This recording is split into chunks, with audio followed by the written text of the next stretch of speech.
Hey, Christy here from Looming Crafty. Hope everyone's having a good New Year. Happy New Year to you and your families. Um, my husband and I were sick during the Christmas vacation, and I'm still struggling with it a little bit, but I'm doing better.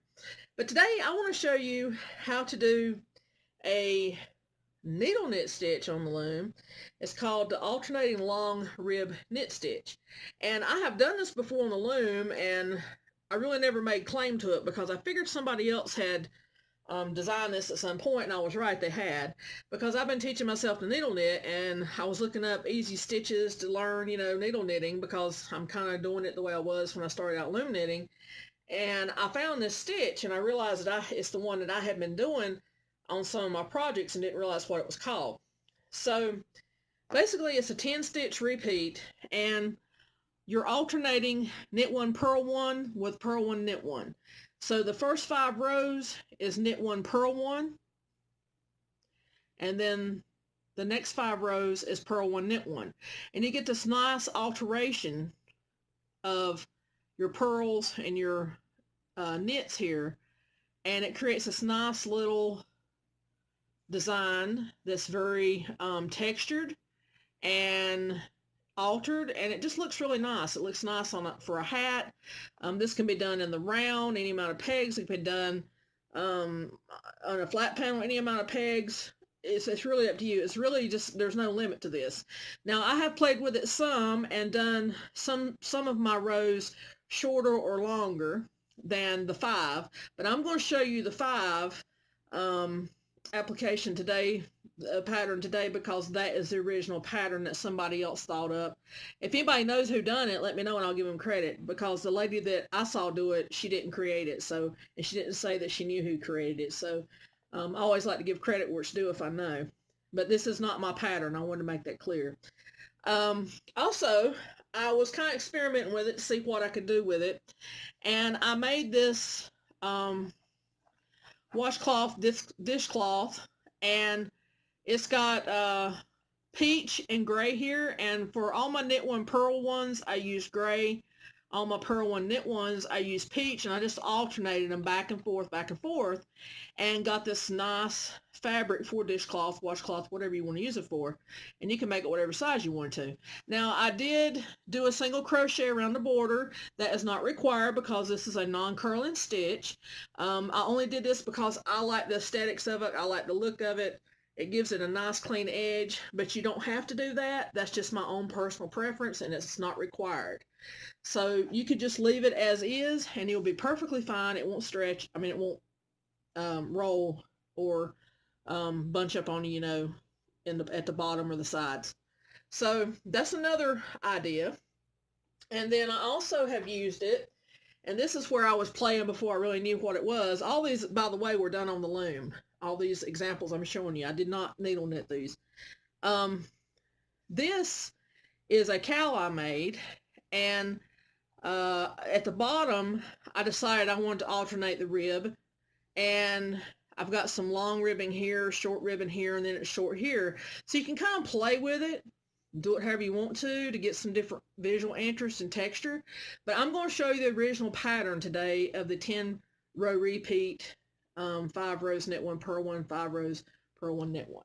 So to get started, I have a half gauge KB32 peg loom here, and I have a number 5 bulky weight yarn.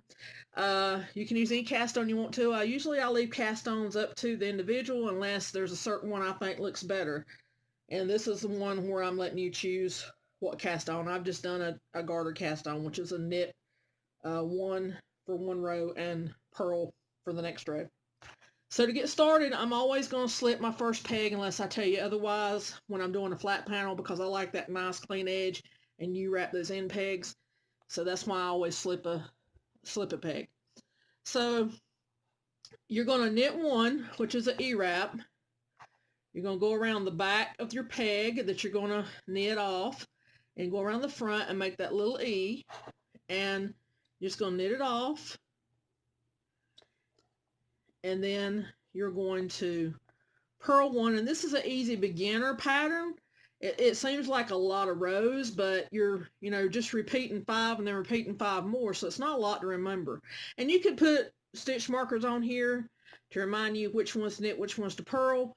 That's totally up to you, whatever you want to do.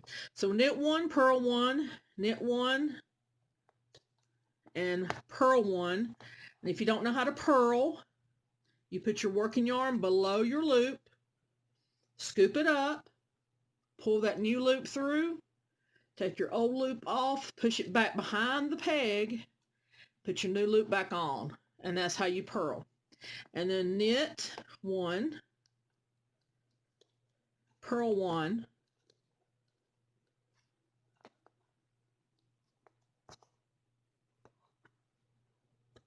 knit 1,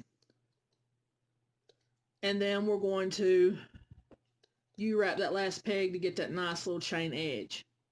Now you would do this for 5 rows. So since I knit this last one, you would knit it again, because you just repeat what you did before on every peg for 5 rows.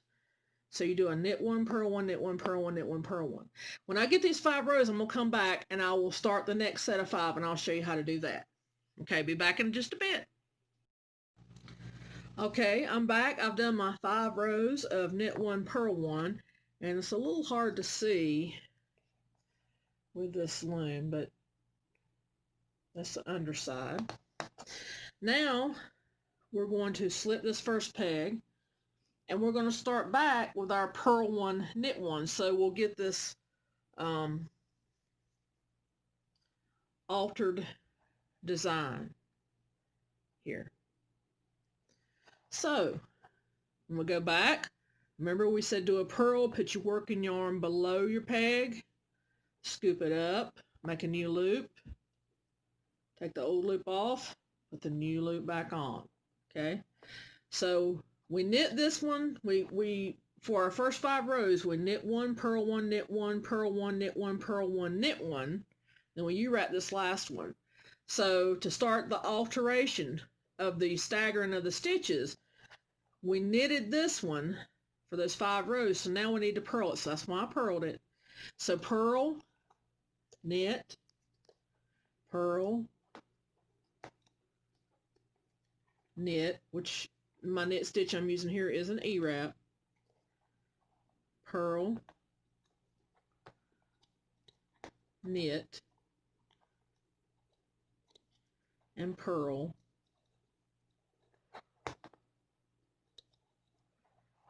and then U-wrap.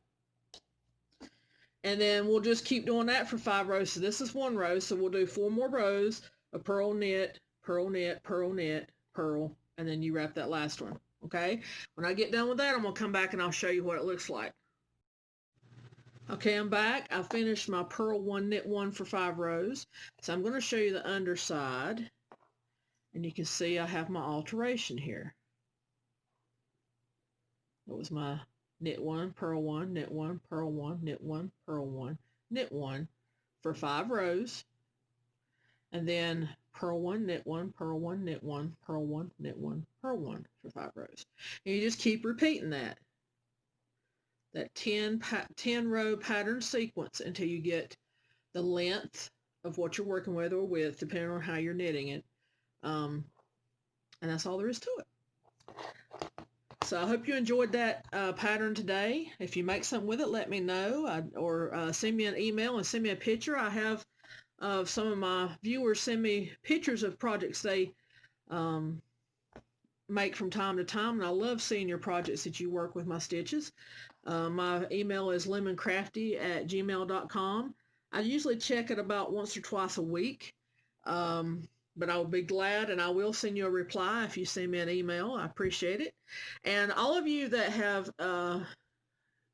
entered my giveaway this time for January 9th, I have just been blown away with your responses and your comments.